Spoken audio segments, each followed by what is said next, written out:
Hello दोस्तों, स्वागत है आप सभी का हमारे यूट्यूब चैनल में। तो फाइनली दोस्तों हम कक्षा 11वीं वार्षिक परीक्षा पेपर अर्थशास्त्र जो कि आपका आज पेपर होने वाला है, ये इसका हम पेपर देखने वाले हैं। तो फटाफट प्रश्नों को अच्छे से आप तैयार कर लीजिए। उस चैनल पर नए हैं तो प्लीज़ चैनल को सब्सक्राइब ज़रूर करें। तो आइए यहाँ पर हम सबसे पहले सही विकल्प देख लेते हैं। पहला प्रश्न है, सही विकल्प का चयन कर लिखिए। पहला क्वेश्चन है कि जब आप कोई यहाँ पर नौकरी करते हैं तब आप कहलाते हैं, तो क्या कहलाते हैं? कर्मचारी कहलाते हैं। आ नंबर का विकल्प इसका राइट आंसर होगा। इसके बाद दूसरा प्रश्न है, दो चरों की बारंबारता वितरण को यहाँ पर पूरा नाम से जानते हैं, तो द्विचर वितरण के नाम से जानते हैं। सा नंबर का ऑप्शन इसका राइट आंसर होगा। इसके बाद तीसरा प्रश्न है, नई आर्थिक नीति आरंभ की गई थी, तो जो नई आर्थिक नीति 1991 में जो है आरंभ की गई थी, 2 नंबर का ऑप्शन इसका राइट आंसर होगा। चौथा प्रश्न है, मानव पूंजी निर्माण के स्रोत हैं, तो उपर्युक्त सभी 2 नंबर का ऑप्शन इसका राइट आंसर होगा। इसके बाद पांचवा प्रश्न है, राष्ट्रीय ग्रामीण रोजगार गारंटी अधिनियम पारित किया गया था, तो 2005 में पारित किया गया था। छठवां प्रश्न है, चीन में द ग्रेट लीप फॉरवर्ड अभियान कब प्रारंभ किया गया था, तो 1958 में। सा नंबर का ऑप्शन इसका राइट आंसर होगा। इसके बाद प्रश्न क्रमांक 2 है, रिक्त स्थानों की पूर्ति कीजिए। पहला खाली स्थान है, स्थान के आधार पर आंकड़ों का वर्गीकरण खाली स्थान वर्गीकरण कहलाता है, तो यह भौगोलिक वर्गीकरण कहलाता है। पहले खाली स्थान में आपको क्या लिखना है? भौगोलिक लिखना है। क्या लिखना है? भौगोलिक। इसके बाद दूसरा प्रश्न है, माध्यिका और चर का स्थितिक मान है जो वितरण को कितने भागों में बांट देता है, तो इसका आंसर आपको कमेंट सेक्शन में कमेंट करके बताना है। तीसरा खालिस्तान है, खालिस्तान को आर्थिक बैरोमीटर के रूप में जाना जाता है, तो सूचकांक को। तीसरे खालिस्तान का आंसर क्या होगा?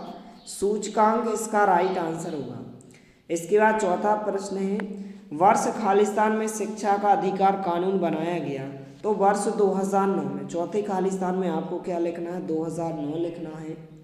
इसके बाद पांचवा खालिस्तान है, ग्रामीण विकास एक खालिस्तान शब्द है, तो ग्रामीण विकास एक जो होता है व्यापक शब्द होता है। क्या होता है? एक व्यापक शब्द होता है।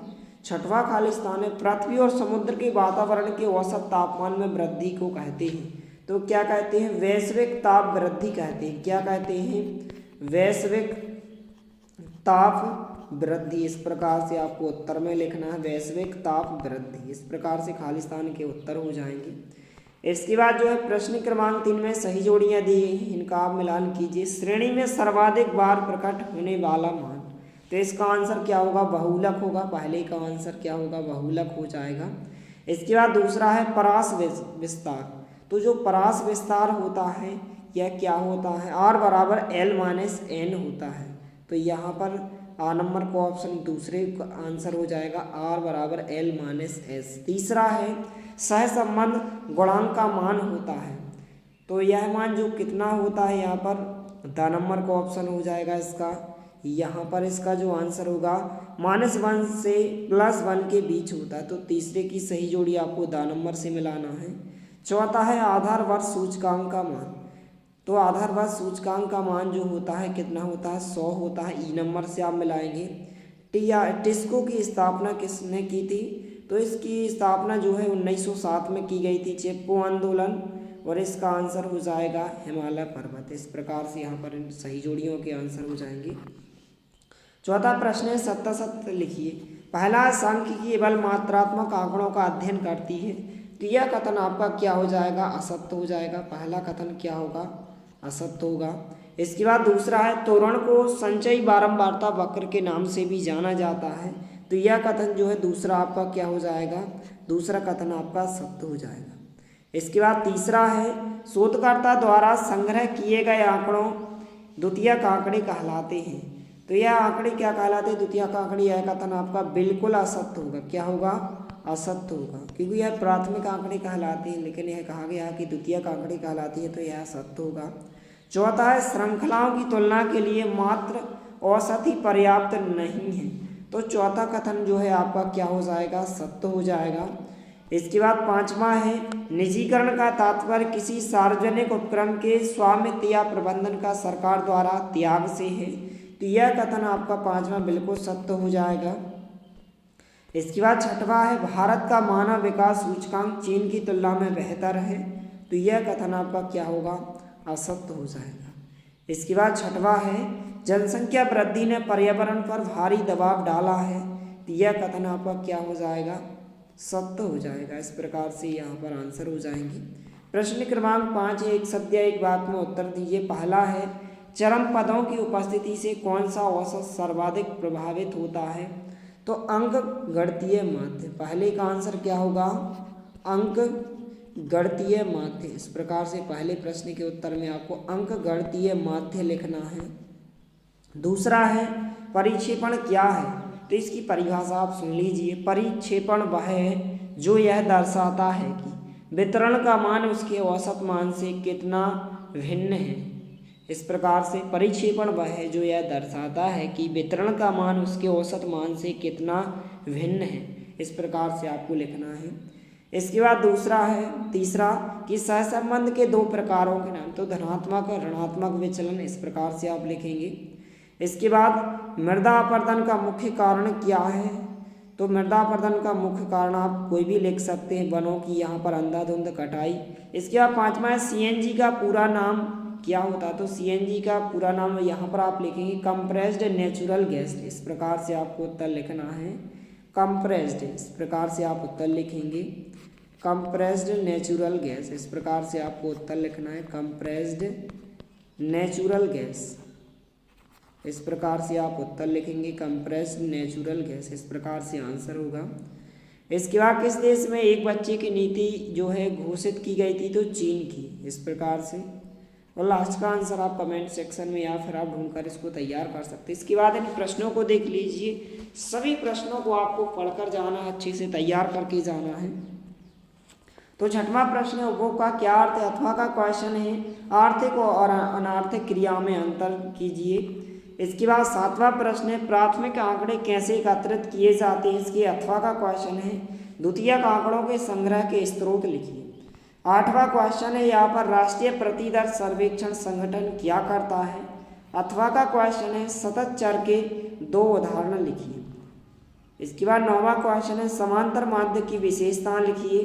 अथवा का क्वेश्चन है निम्न आंकड़ों से समांतर माध्य की गणना कीजिए। इसके बाद प्रश्न क्रमांक 10 है विस्तार की परिभाषा लिखिए। अथवा का क्वेश्चन है अपकिरण की माप के उद्देश्य लिखिए। इसके बाद 11वां क्वेश्चन है आर्थिक प्रणाली क्या होती है। अथवा का क्वेश्चन है योजना क्या है। इसके बाद प्रश्न क्रमांक 12 है भौतिक और मानव पूंजी में क्या अंतर है। इसके अथवा का क्वेश्चन है सांसद आदर्श ग्राम योजना क्या होती है। इसके बाद 13वां क्वेश्चन है स्वनियोजित श्रमिक किसे कहा जाता है। इसके अथवा का क्वेश्चन है बेरोजगारी किसे कहते हैं। इसके बाद प्रश्न क्रमांक 14 है मानव विकास के विभिन्न संकेतक कौन से हैं। इसके अथवा का क्वेश्चन है द ग्रेट लीप फॉरवर्ड अभियान का उद्देश्य क्या था। इसके बाद प्रश्न क्रमांक 15 क्षेत्रीय और आर्थिक समूह के गठन के कारण लिखिए। अथवा का क्वेश्चन है किन क्षेत्रों में भारत की स्थिति पाकिस्तान से बेहतर है। इसके बाद प्रश्न क्रमांक 16 है आंकड़ा संग्रहण की वैश्विक साक्षात्कार विधि के कोई 3 बिंदु लिखिए। अथवा का क्वेश्चन है वस्तुओं को वर्गीकृत करने में क्या कोई लाभ हो सकता है, अपने दैनिक जीवन से एक उदाहरण देकर व्याख्या कीजिए। इसके बाद प्रश्न क्रमांक 17 है परिक्षेपण का कौन सा माप सर्वोत्तम है और कैसे। इसके अथवा में कुछ इस प्रकार से यहाँ पर आपको वास्तविक माध्य विधि से जो है मानक विचलन की गणना करना है। प्रश्न क्रमांक 18 दिया गया है योजना के उद्देश्य के रूप में जो है समानता के साथ समृद्धि की व्याख्या कीजिए। अथवा का क्वेश्चन है उच्च पैदावार वाली किस्में HYV बीज क्या होते हैं। प्रश्न क्रमांक 19 दिया गया है भारत में अधिकांश शिक्षित व्यक्तियों को रोजगार नहीं मिल पाता, इसके क्या कारण है, किन्हीं 3 बिंदुओं को लिखिए। अथवा का क्वेश्चन है भारत में सेवा क्षेत्र में निरंतर वृद्धि हो रही है, इसके कोई 3 कारण लिखिए। प्रश्न क्रमांक 20 दिया गया बहुलक को परिभाषित करते हुए इसके गुण व दोष संक्षिप्त में समझाइए। अथवा का क्वेश्चन है निम्न आंकड़ों से माध्यिका की गणना कीजिए, कुछ इस प्रकार से। इसके बाद प्रश्न क्रमांक 21 है निर्देशांकों की अर्थशास्त्र में क्या आवश्यकता है। अथवा का क्वेश्चन है काल प्रियसन सहसंबंध गुणांक कोटि सहसंबंध गुणांक से क्यों भिन्न होता है।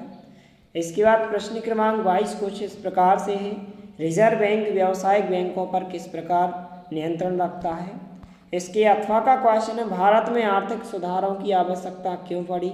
प्रश्न क्रमांक 23 कुछ इस प्रकार से। तो इन सभी प्रश्नों को आप अच्छे से तैयार करें।